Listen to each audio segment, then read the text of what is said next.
Hey, what's up? It's your host, Dr. D, and thank you for joining me once here again for Dr. D's Takes, where I keep it 100. Today, we're talking about our beloved Oklahoma City Thunder, and I think we got a respect problem. I think we're being a little too respectful. So, we're going to dive into that just here shortly. First of all, again, please want to remind you to please like, share, and subscribe if you love this content. Help me get this going, reaching out to as many Thunder fans as possible across the nation. So check it out. First of all, I haven't done this yet, tell you guys just a little bit about me really quick before we dive in. I'm an educator by trade. I've been doing it for 33 years. I've been a principal, I've been a teacher, been a director, I've been a professor at every level. Doesn't mean I have all the answers, but what it does mean is that I'm extremely analytical. I reflect, I take my time, I try to be organized, and I think things over. And that's what I did today. It's been a very challenging day, like I'm sure it has for all Oklahoma City Thunder fans. I slept on it, didn't get on social media a whole lot because just to be honest with you, last night after the game ended, I tuned in to a couple of my favorite podcasters, some other Thunder podcasters that I listened to. Just kind of curious what their thoughts were. And then, as I said, I slept on it. And so today, didn't want to watch a lot of TV. Again, did not get on social media. I really just was not in the mood to deal with Spur fans today. I did not want to deal with the Spur fans today because I knew they would be really obnoxious. But if I am keeping it 100, which I always will, I was extremely disappointed last night in what I saw in terms of how we came out, and again, how we are too respectful, in my opinion, of Mr. Wembanyama. We've been the butt of all jokes. I will say, as I said, I didn't jump online a whole lot, but I do want to share a couple of things, which is why when I got on, I got right back off. I have to admit, this is kind of funny. I'm going to share it with you. I guess I have a sense of humor. Like I told you before, I'm not going to glaze my team. But as much as I love AI, I also hate AI. I saw this one, man, and this is just, check this out right here. Shea Dildos Alexander, stop flopping like a fish. I'm tired of carrying your ass. My knee. There he goes, flopping again. My knee. Mr. Abraham Lincoln, if you don't stop putting up double singles every game, you're going to catch this fade from me. You got that? Now go ice that peach of yours. I know them cheeks are purple from the clappage Wemby gave you. So that's crazy work. That's crazy. But check it out. My man got a shirt on that said Wemby is my daddy. Oh my gosh. My man, Chet, we're going to talk about him. We have an issue that we have to address before game 2. Today I was able to watch the Thunder interviews, and I think I saw Kaysen, Lou Dort, Mark Daignault.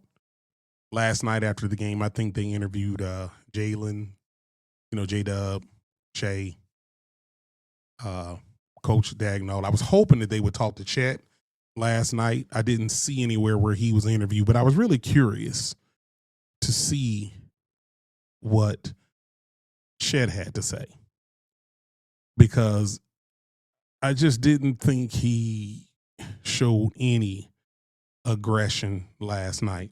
Now, let me say something. I'm not sure how many of you guys out there played sports, but when you're a competitor, you want to take on the best. And I'm not saying that I was all that as an athlete. I held my own back in the day, but I never shied away from anybody. I can tell you that for sure. And the one thing that really disturbs me about Chet. And I love Chet. So I'm not going to sit here and rip Chet because he's my guy. But somebody need to feed my man some hot sauce or something, because you're 7'1". Wemby is 7'5". There is no reason Chet shouldn't be demanding to guard Wemby.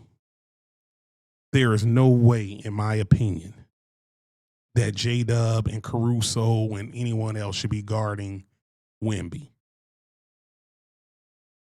I don't understand that decision. And that's one of my X factors that I'm going to talk about later. I don't think after watching one game we can beat the Spurs unless we utilize Chet on Wemby. I didn't necessarily think he did a bad job the few times he was on him last night. But you have got to guard him with the player that is most similar to him. And for us, that would be Chet Holmgren. I looked up the definition of respect. Then I'm going to give you, now I know you guys all know what it means, but I wanted to give you a official definition of the word respect. A positive feeling of deep admiration or esteem for someone's abilities or qualities. Say that again. A positive feeling of deep admiration. That sounds like the Thunder. Or esteem for someone's abilities.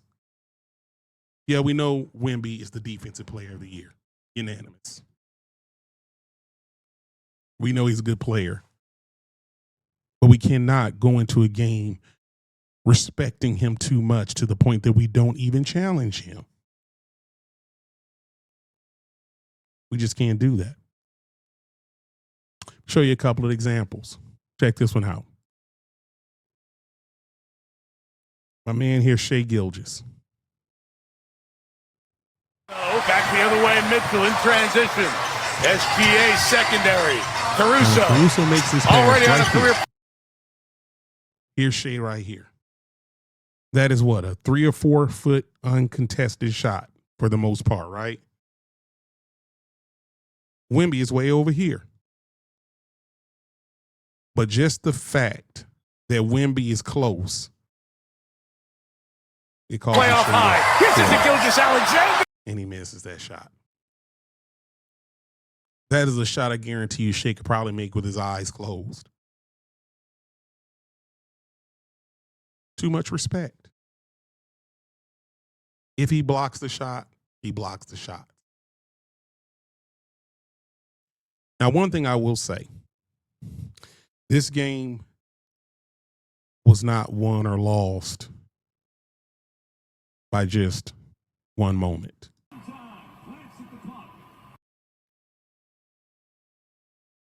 As I think, and we're going to walk down, I'm going to pull up the box score and I'm going to go through each player's individual performance based on the grades that I give them. You may agree or disagree, but as we recap the last game, I do want us to talk thoroughly about what went wrong.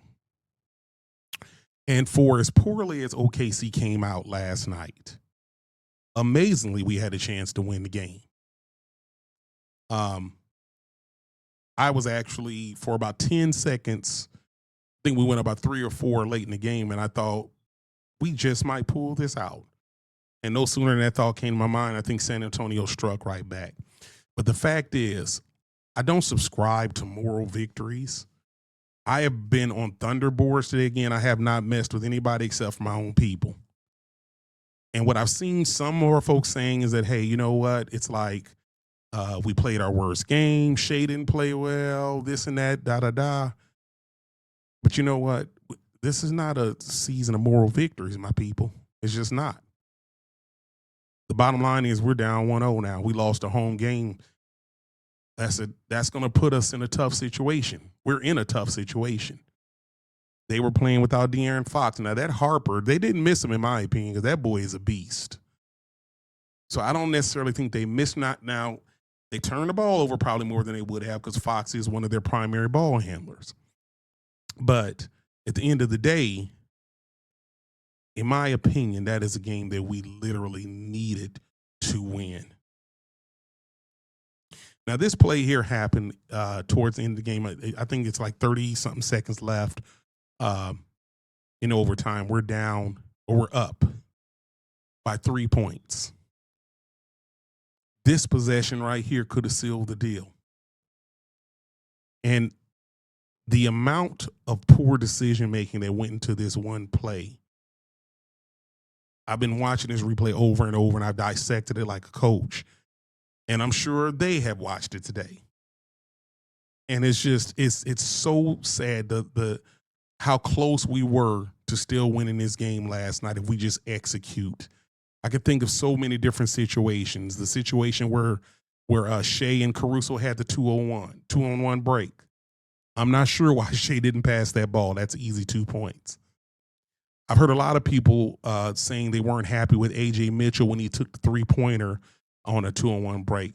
I'm really okay with that shot because he was wide open. Now, he missed it, but it would have been a great shot had he made it, and everybody would have been calling him a hero because we would have won the game. He missed it, and people are saying it was a bad shot. But again, I disagree with that. I think he was wide open. You take that shot. Just like this shot here that I'm about to show you that Wemby made from the logo. That's not a good shot in that situation. To be honest with you, it's 28 seconds left. They're down by 3, and he takes that shot. When it left his hand, I felt thrilled because I didn't think he would make it. Now, the fact that he made it, he's being worshipped as a hero. But that was not a good shot. But the point is, it shouldn't have got to that. Let's look at this highlight here. I want to show you something. Again, we're up by 3. There's 34 seconds left, I believe. Okay. You see J-Dub here coming into the picture with the ball. Stop. Go look right here. Instead of him taking this shot, look at how many options are wide open. Instead of him, he's contested by 1. Dylan Harper's coming over cheating off Caruso. So you have 2 people in close proximity and Wemby right here. You have Chet coming down baseline. That's an alley-oop, right? That literally could have been an alley-oop dunk to Chet. There's so many different things that could have been executed better in this play. I'm going to do it again. Freeze it here. That's an alley-oop dunk. Easy. There's nobody there. That's game, set, match right there. Even if he didn't see Chet coming down, over here, A.J. Mitchell, wide open. If he dishes that off, that's a wide open 3. Or if he dishes that off, maybe A.J. hits Chet coming down the baseline. Instead, this is what happens. We get a bad shot. Now let's go back a little bit more. I want to show you something else. Chet, my guy, I can't have you flopping in this situation. Look, Champagny did not knock him down. He's got to stay on his feet. He's got a chance to get that rebound. Instead, he takes himself out the play. Look at this. Champagny hits him, and he flails out of bounds. Come on, Chad. We can't have that in the playoffs. Look at that. So then he's out of the play, and the rest is history.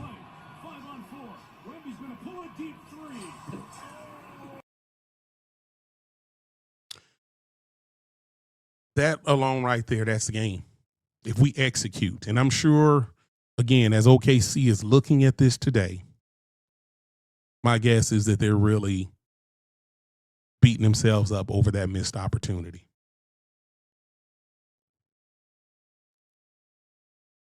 So let's get into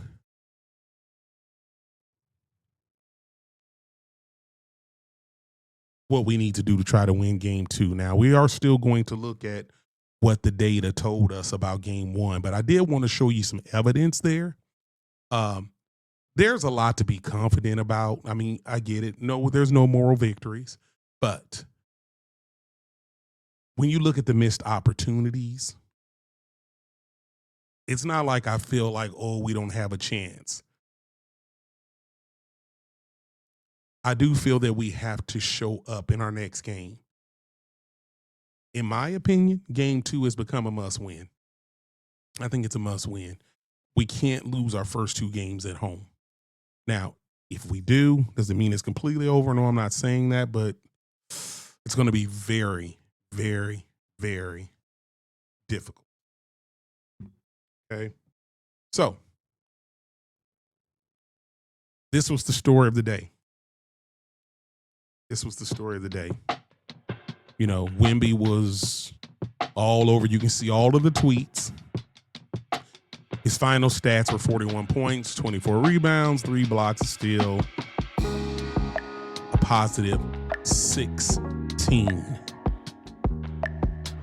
My man's shot 13 free throws. I didn't hear any free throw merchant stuff, but look at all of these people singing his praise. You got Nike basketball, Trae Young, Des Bryant, everybody, Bill Simmons. They're all on the Wemby train. And I give him credit. The boy balled out last night. But I think we made it easy for him, too.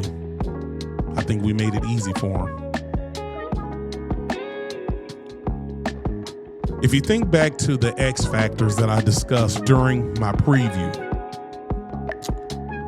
I wanted to kind of review that. I talked about one of the X factors being our coaching. And for as much as I love Coach Dagnall, and I do, my guy did not coach a good game in game 1. I was really disappointed that we had so much time to prepare and still came out with a plan that I knew wouldn't work. You can't come out with 2 bigs against the Spurs. That setup is not going to work. Now, granted, he subbed Caruso in for iHeart very quickly. But why spot them the lead? I talked about their shooting. First half shooting was terrible. We were getting good looks. Couldn't make anything. Lou Dort was killing us. Aaron Wiggins came in, killing us. Nobody making shots. My second X factor I talked about during the preview was we can't play from behind. What did we do? Start out playing from behind. Gave the Spurs the confidence. We were chasing them the whole game. They controlled the tempo. We were turning each other over, but they were capitalizing more so than we were. The third X factor I talked about was Chet must play big. And we all know that did not happen. Now, again, I'm a Chet guy. But Chet did not show up in game 1. He was passive. He was not aggressive whatsoever. And again, as I mentioned earlier, I thought the few times that he actually guarded Wemby, he had a huge block to send the game in overtime. He did some okay things, and it's so personal. I don't think Chet has a problem with Wemby, but we know Wemby has a problem with Chet. I think that could work to our advantage if we put Chet on him. He's going to try to destroy Chet and will probably play beyond his means, will probably force himself into making mistakes. Right? So, I mean, as I said earlier, Chet's 7'1". He's Wemby light, Wemby very light. Not on that level, but he is the closest we have to somebody capable of guarding Wemby. No reason he shouldn't be guarding him. And I hope game 2, that's what we're going to see. It's our only chance, in my opinion. My other X factor I discussed as far as the fourth one, I have no idea why Isaiah Joe didn't get an opportunity. If I could ask Coach Dagnall one question, that would be my question, is why would you not put one of your better three-point shooters on the floor and see if he's got it? Isaiah Joe was actually a better defensive player than McCain, and McCain held his own. He did okay. But there's no way you put Aaron Wiggins in front of Isaiah Joe. I don't understand that. We played 11 guys last night. 11. I mean, this is not the time for experiment. This is the playoffs. We're trying to get to the championship. So what I said in the first preview was that my final take was this is a perfect time to play the Spurs. I still stick by that. I stick by OKC will win in 6 or 7. We split. Now, I did say if we won the first 2, I thought we could win it in 5. But now it's definitely, in my opinion, I can see us pulling it out in 6, more likely 7. But we've got to have a win in game 2. The pressure's on. There's definitely pressure. We have lost the home court advantage. The pressure is on. But the good news is we have enough depth and star power to get going. Maybe we were rusty. I don't subscribe to that, but some people are saying we were rusty. I'm just not into the game of excuses. But I tell you what, they better find it quick. Excuse me. So let's look at my stats and grades. Here's the box score. Okay. Isaiah Hartenstein, I gave him an incomplete because I don't necessarily think he wasn't out there very long. He didn't impact the game very much. I mean, he wasn't horrible. I mean, he got 2 blocks of steal. He was a +2 on the positive and the plus minus. Wasn't horrible, but we were just getting exposed with him and Chet out there together. And that's when coach pulled him and put in Caruso. My man Chet Holmgren. Now, I have to admit, even as a teacher, I graded pretty hard. I really challenged my students. And so I'm challenging my basketball team. I'm grading them the same way. Chet got the big F from me for game 1. I was very disappointed. I'm surprised his plus minus was only a -7. But he, in 41 minutes, had 8 points and 8 rebounds. That's unacceptable. He only took 7 shots. I think he took his first shot, if I'm not mistaken, it was close to halftime. 1 block, 1 steal, and the block was the one with Wemby at the end. It was a big one. But all in all, he was just a no-show. He is an X factor. Chet has to play big. He played the 2nd most minutes on the team. And if you look at Shea, who I gave a D-, our guys that played the most minutes get a D- and an F from me. And yeah, the positive side of it, you said, whoa, that's good. We only lost in double overtime. So I can see the spin. I just don't do moral victories, as I said earlier. But Shea, 7 out of 23. Very inefficient. He did have 12 assists. He made some good passes, but he also made some very untimely turnovers. He had 5 steals. So I'm giving him a tough D- because he was a -15 plus minus. And I still just cannot believe, I should have pulled that highlight, but I just can't believe he didn't pass that ball to Caruso when they had that 2-on-1 break. And even as far back as youth basketball, you always know in that situation, you move the ball. That was 2 points. That's game. That's another opportunity. That's game. Those 2 points were a big difference. So Shea gets the D- from me. I expect more out of my MVP and my leader. He's got to come with it game 2. Lou Dort. He was just taking shot after shot after shot. Miss after miss after miss. He shot us into a hole in the first quarter. 22 minutes, a -6. Did not impact the game at all. And I stand by saying this. I mean, I love what Lou Dort has done for the Thunder in our history, but I think Lou Dort might be out of here after this year. I don't think you can, there's no way we can support paying him $18 million. He's expendable. J-Dub. Now, I thought I had changed that, but I guess I didn't. But I actually meant to change J-Dub from a D to a C. So that's my bad. I thought I had made a change, but that says a D. But I actually ended up raising J-Dub to a C because ultimately it was his first game back after injury. And he did some really good things until the end, where he made some decisions that really hurt us. He missed a wide open three that could have won the game. And of course, the highlight I just showed you a few minutes ago where he had multiple options and he took the worst option and shot a bad shot, and that led to Wemby's game-tying three. So again, I give him a C. It's his first game back.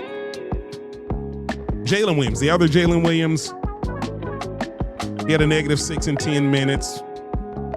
Didn't really do a whole lot. Didn't mess up a whole lot. He was just kind of resting guys, but I gave him a C-. Kind of didn't necessarily impact the game one way or another. Mr. Caruso, I salute you. Mr. Caruso had a phenomenal game and was literally the only reason we didn't get blown out in the first half. Talking about disrespect. The Spurs were completely disrespectful of Caruso, leaving him open, and he was making them pay 8 3-pointers. Now, the thing that concerns me about this is I don't know if we're ever going to get a game like that from Caruso again. And we wasted that effort in a loss. So that really concerns me. Isaiah Joe. It's an incomplete. I think he played 17 seconds in the game. There is literally no explanation for that. No explanation. How Isaiah Joe, you have got to get him 15, 20 minutes. This is a man that he could hit 5 or 6 threes for you if he's on. So again, if I could ask Coach Dagnall one question, well, 2 questions. One would be, why did Isaiah Joe not play? And 2, why the heck are you not putting Chet on Wemby? Aaron Wiggins in 4 minutes, big F. Big F. My guy has lost all of his confidence. And I love Aaron Wiggins. I really do. But I think he's playing his way out of OKC as well, as much as I like that guy. But he really seems to have lost his confidence.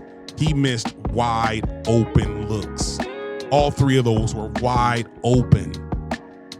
And when you're in a bench role and you get that kind of opportunity, you got to knock them down. At least a couple of them. So in his 4 minutes, he was a -7. My guy, Cason Wallace, he played 28 minutes. I'm in favor of giving more of Lou Dort's minutes to Cason. I give Cason a C+. Even though he was a -9,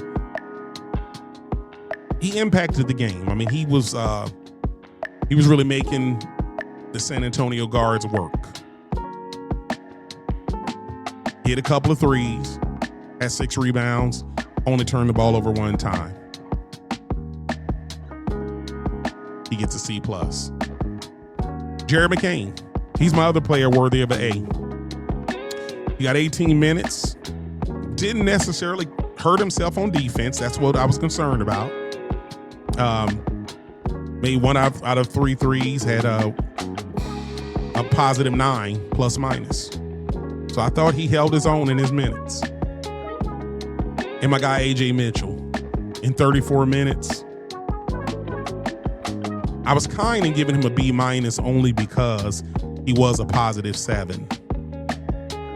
But based on impact, and I'm not sure if it was his fault or anybody else's fault, but he really did not exert himself. Now, I know this is not the Lakers, and he didn't start. I'm not sure I agree with not starting him because he was in a groove. And bringing him off the bench, I just don't know. I mean, I just hope Dagnall is really in that lab thinking, strategizing, looking at his data, because we don't have time to get this wrong after throwing that first game. I gave my man AJ a B-. My coaching, F, for all the reasons I've talked about. F. So, as we get ready to wrap this thing up here, here's my final take. And you can see by the graphic there what I'm getting at. Chet Holmgren, you're up, sir. I need to see the same look on this Chet's face during the game. I need to see him look Wemby in the eye and say, you know what, bruh? Game over. I'm about to make you work like you have never worked before. You got me game 1, but it's a whole new ball game starting game 2. The biggest X factor, number 7, Chet Holmgren. We do not go to the championship unless Chet Holmgren, I didn't say Shea, Chet Holmgren is the biggest X factor because he has got to contain Wemby. He is our only hope of doing that. You're 7'1", sir. You have Wemby type skills, maybe not on that level, but there's no reason you can't compete with Wemby. There's no reason you can't be aggressive and get him in foul trouble. Step up and demand the challenge, Chet. Coach Dagnall, even if he doesn't step up, this is when you become a team psychologist as a coach. Talk to that young man and say, hey, we need you to step up. As I said, if I'm Chet, I would be embarrassed that my coach is not putting me on Wemby and I'm 7'1". I would be embarrassed and humiliated about that. That you're going to put somebody 6'4" or 6'5" on Wemby instead of me. You're putting Caruso and J-Dub on him instead of me. Chet, take that personal, man. Right? So, here's where we are, peeps. We're going into game 2. I'm not panicking yet. It's a long series. We've lost the first game of series before and came out just fine. But with that being said, in my opinion, game 2 is a must-win.